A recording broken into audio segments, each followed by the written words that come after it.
ఆంధ్రప్రదేశ్లో ఎన్నికలు సమీపిస్తున్న మరికొన్ని స్థానాలలో అభ్యర్థులపై సందిగ్ధత కొనసాగుతూనే ఉంది. పొత్తుల్లో కొందరు సీట్లు కోల్పోతే ఇతర పార్టీల నుంచి వచ్చిన వారికి సీట్లు సర్దుబాటు చేయడంలో మరికొందరు తీవ్ర అసంతృప్తితో ఉన్నారు. అయితే ఈ రోజు తిరుపతిలో కీలకమైన పరిణామాలు జరగనున్నాయి. నేడు జనసేనాని పవన్ కళ్యాణ్ తిరుపతికి వెళ్లనున్నారు. ఆరణి శ్రీనివాసులు మార్చాలంటున్న జనసేన తిరుపతి ఇన్ఛార్జ్ కిరణ్ రాయల్లో ఆయన సమావేశం కానున్నారు.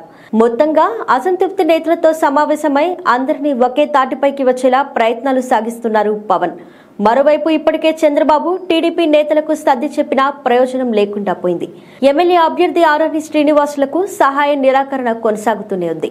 ఈ నేపథ్యంలో పవన్ కళ్యాణ్ తిరుపతి పర్యటనపై ఆసక్తి నెలకొంది.